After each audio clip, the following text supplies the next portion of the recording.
This is the 2023 Orbea Wild. It's a full-power electric mountain bike that's all new for this year, so completely redesigned geometry, new frame, and the new Bosch Smart System with super neat integration. So here we'll have a look around the bike in a bit more detail. I'll show you all the bits and pieces, like super close up. Loads of interesting comments about the bike, and I've got loads of questions from you guys that I'll answer towards the end of this video, but we'll have a good look around the bike, all the little bits and pieces. And I do think there's a lot of interest in this bike. There's a lot of people that are looking for an e-bike for 2023, and this is really high up in the list. I think there's a lot of things that have been updated on this bike. It's new geometry, and it's got the new Bosch integrated smart controller, system controller it's called. So it looks much, much neater, like incredibly neat. Was not a fan of the Starship Enterprise remote that was on the bars. Still a lot of bikes have that. But this is incredibly neat, really well integrated. In fact, let's start just looking at this new Bosch stuff, the new integration, because actually I didn't realise on this frame it's countersunk. So you see this system controller, it's actually countersunk into the frame.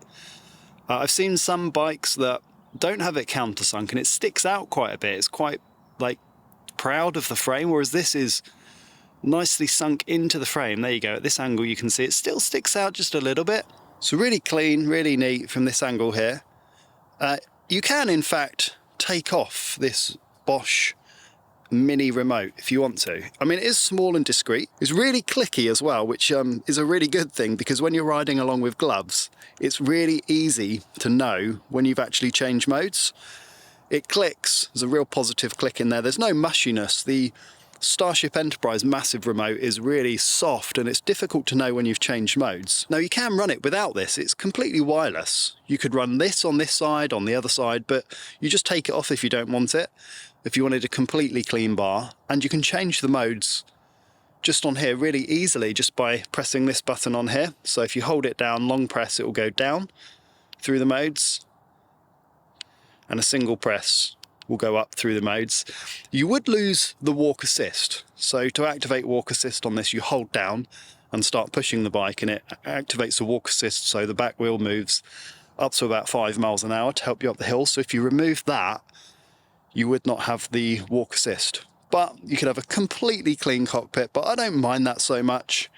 The only thing that I'd like Bosch to add is an audible beep when you're changing modes. Like a beep, beep, beep, beep, just a kind of quiet one, subtle one, but sometimes it's nice to have that as well. Some other bikes have a beep, and I just think it means you really do know when you've changed modes. And I know it's only tiny little details, but I think it's interesting nonetheless to share some of this stuff with you. And integration on bikes has come a long way over the past few years, and we're getting to the point now where everything is super slick, and I think we're going to see marginal gains on bikes over the next few years really in terms of this integration. Now, talking about integration, there's something on this bike that it has that I know divides opinion. It's cables running through the headset, so let me show you that. So the integrated cables through the headset. Now what that means is you can get a super clean looking front. You can just see the brake cable, and the rest of the cables run super close to the bar, almost bend under the bar, and run into the headset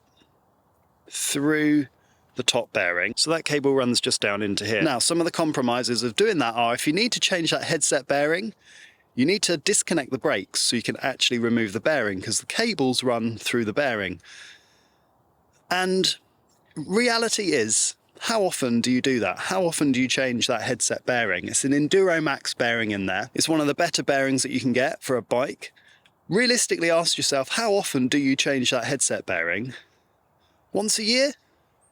Once every 2 years? Once every 36 months, maybe? And realistically, if you're changing bearings and stuff, you might be doing a brake bleed as well. So you're going to need to disconnect the brakes when you do that. Or it doesn't matter if you have to disconnect the brakes when you do that, I should say. So it does not bother me one bit having headset cable mounted cables. I don't care, and I work on bikes a lot, so I'm of the opinion that it looks really, really neat. There are some downsides, but honestly they're not that big at all. They don't bother me enough to, definitely don't bother me enough not to buy a bike because of that. Now, Orbea are making their own components. This stem is Orbea. It's kind of like a proprietary system, and it's stacked like this, and it has this knock block inside. So that stem system activates a knock block, and what that means is if you rotate the forks too much, it will prevent them coming into contact with the frame. This is an XL bike, so it doesn't really need it on this, but on some smaller bikes, possibly that will stop the forks coming into contact with the frame just down here. The additional thing with this stem is you can run one of Orbea's Garmin mounts out the front, which is pretty good. The downside to it is if you need to run your own stem and change this is a 50mm, you have to buy a separate piece from Orbea. They sell like a blanking cap, so you'd have to buy the piece from Orbea that allows you to run any stem, because it's kind of got these V grooves in it. So this stem will only work with these stem spacers, but you can run your own. You just need to buy that part from Orbea. I am running a different rise bar on here. This is a 38mm Bergtech aluminium.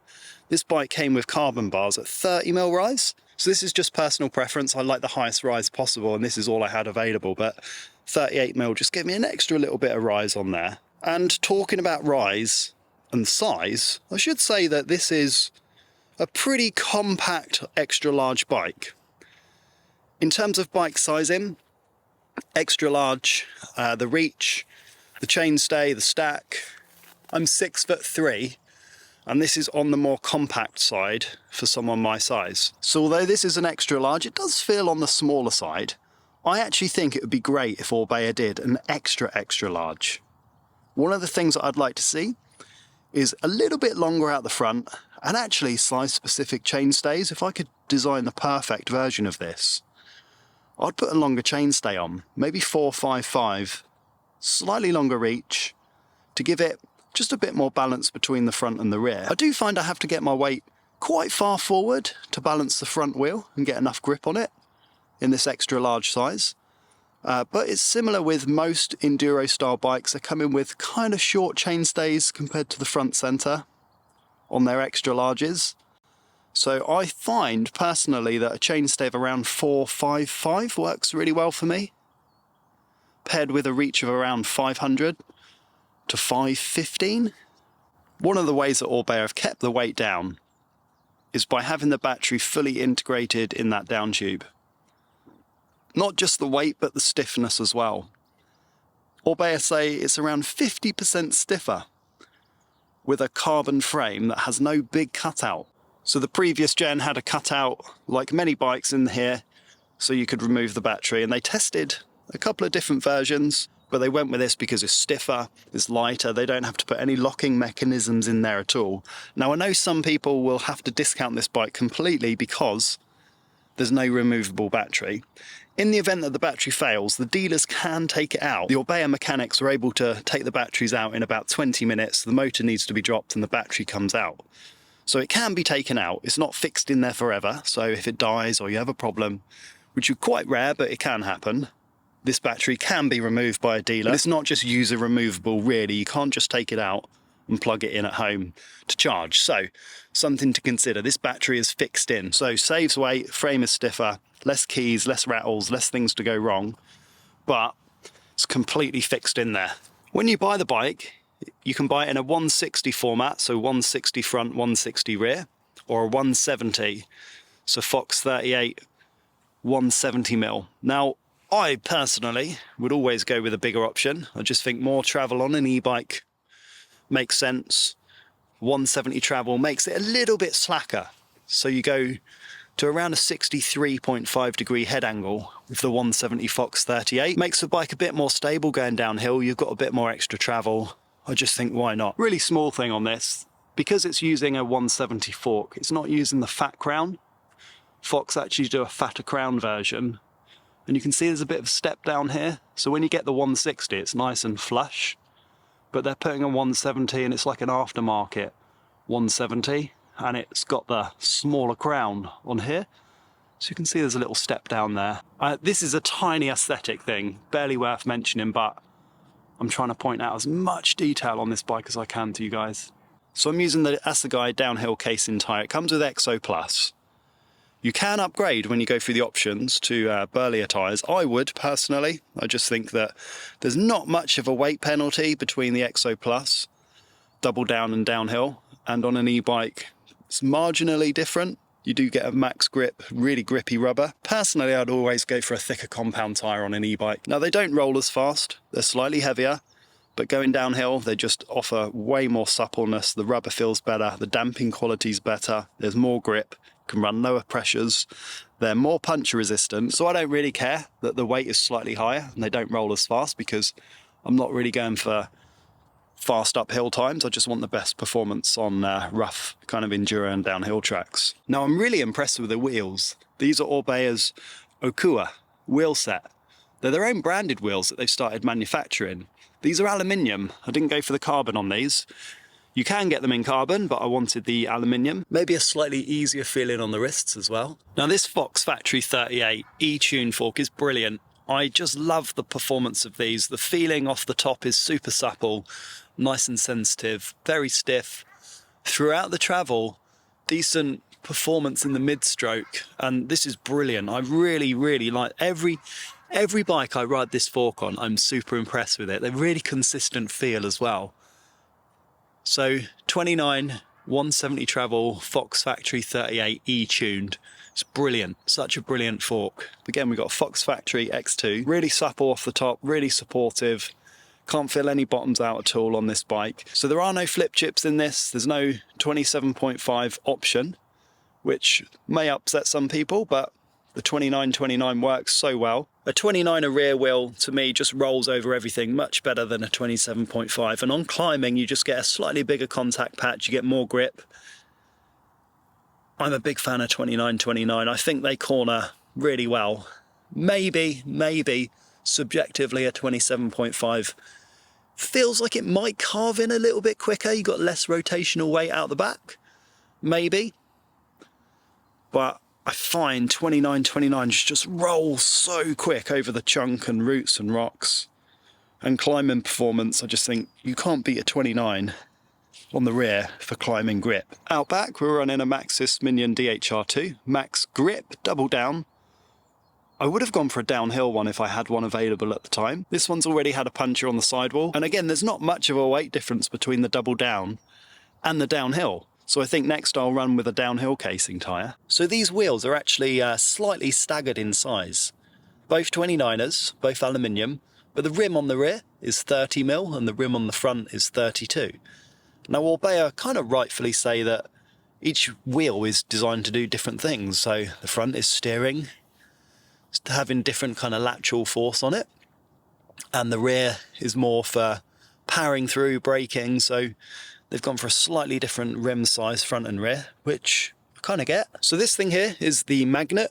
So no longer do you need wires and cables running to the rotor at the rear on the Bosch system. You can just run a small magnet on the rear wheel, and that will rotate round past the motor here, and the motor will sense that that magnet is going past it, and that's how it picks up how fast the wheel is travelling and therefore your speed. So it avoids you having to mount things on the rear rotor and run more cables through the chainstay. So super neat. That's just a Bosch thing. Now, drivetrain, it's running Shimano XTR. It's running the XTR cassette, XTR brakes, XTR shifter. So very high-end drivetrain, not wireless. I don't mind the cable so much, but it's not wireless. Have a look in here, just a little kind of mud flap, just protecting that under there, making sure it minimises the amount of stones and debris that are getting caught under there. You see it's doing its job, loads of mud on there. It's got this kind of brace here just to maintain all the stiffness of the motor casing area. It does look, I think, aesthetically better, a bit slicker, a bit sharper than the previous Wild as well. If I just step back here, you get a nice kind of side view profile, side profile of the bike. One of the cool things with Orbea is you can spec pretty much your own bike through their Myo platform, so you can change loads of spec, you can change colours, you can design it yourself, which is really cool. Not many brands do that to that level of customization. So when you're ordering the bike, you can choose like downhill tyres, 170 travel, you can choose your colours of the bike, front, rear, you can put like custom text on it and stuff.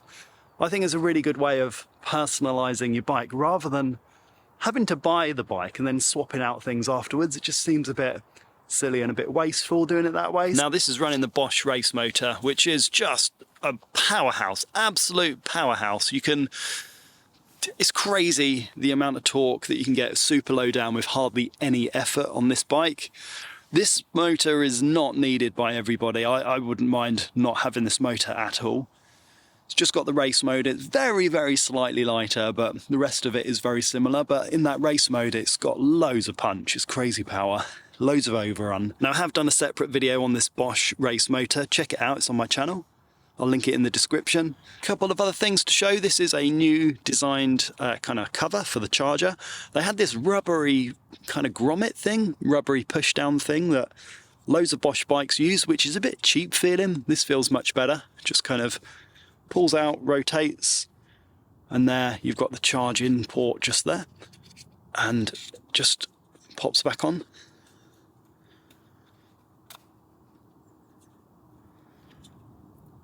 There you go. It's not the smoothest. Might need to put a bit of grease on that, but it's a much nicer finish than the Bosch kind of rubber flap that you have to push in. You can see on these carbon cranks, I've actually got a few pedal strikes on the carbon. So interesting to see that. I didn't realise I had that.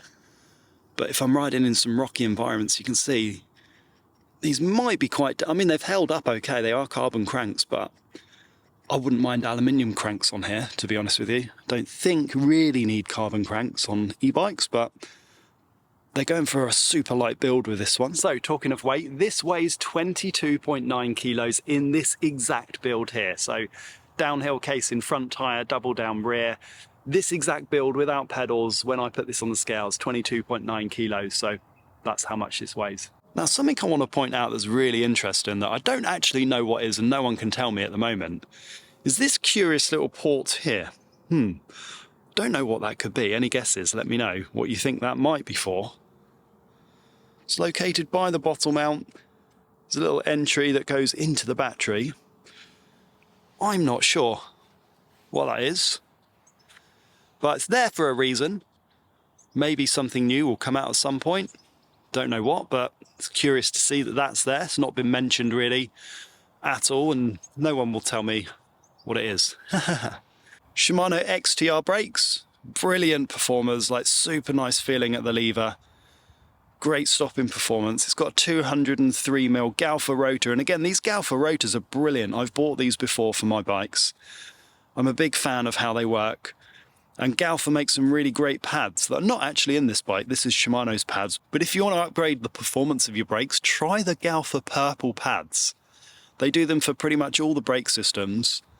Galfa purple pads, they're e-bike pads. I find them pretty reasonably priced, the Galfa purples, and they've got outstanding stopping performance. So these have just got the Shimano XTR pads. They can rattle a bit, those finned pads. So I will put some of the Galfa purple e-bike pads in there.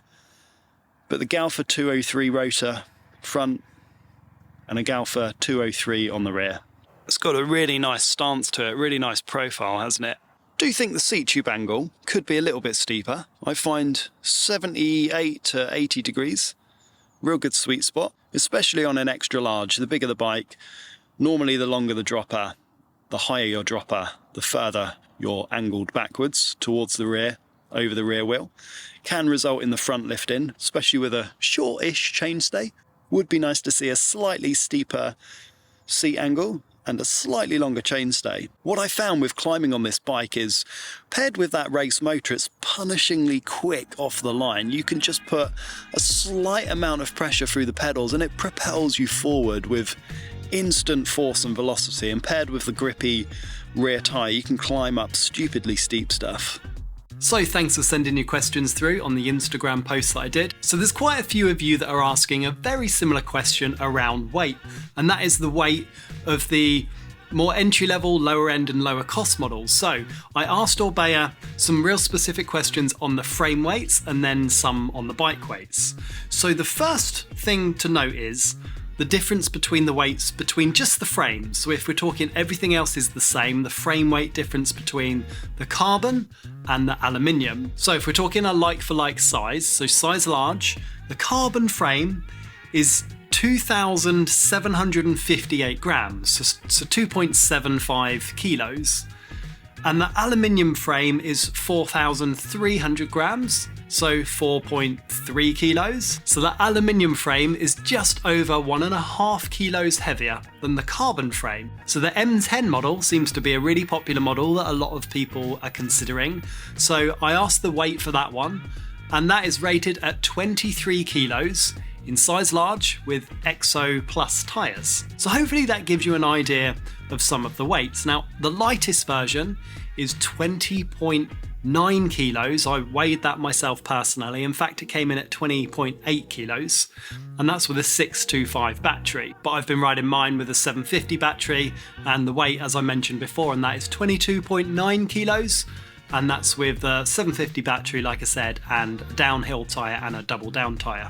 So for the M10 to come in at 23 kilos with Exo Plus tyres, it's pretty good. I would expect if you put some double down tyres or some downhill based tyres on that, you're looking at around 23.4 kilos, maybe 23.5 kilos roughly, because tyres do add quite a bit of weight. So hopefully that gives you some idea of the weights of the bike. A lot of people have asked, can you run a mullet? Now, Orbea have said, yes, you can, but we don't recommend it because the geometry is not designed to run mullet. So the bottom bracket will be quite a bit lower, probably too low. They say the 29er reel offers the best traction, which is important for a full power e-bike. And they're saying that many manufacturers tend to use a 27-inch rear wheel to allow them to make the chainstay shorter. But with the Wild, they've managed to get a short chainstay and the good traction of a 29er wheel. Someone has asked if it's compatible with a coil shock. So Orbea have said yes, it's got a progressive kinematic curve with enough progressivity to have an optimal performance with a coil shock. I'll put the suspension curve on here if you like, but it's basically looking like it's got a fairly progressive suspension platform, which is pretty recommended to run a coil shock on. So yes is the answer to running a coil shock. Someone's asked if the aluminium model is stronger than the last model, specifically the seat stay, chain stay and seat tube, all the welded joints. So Orbea say on the new aluminium models, they had identified issues on the previous model and they've made the new rear end stronger.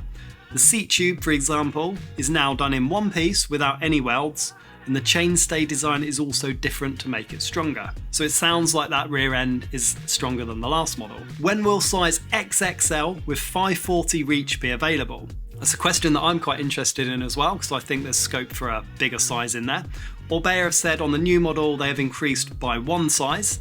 Depending on the feedback and the demand of the market, they'll think about it, but there's currently no plans to have an XXL model.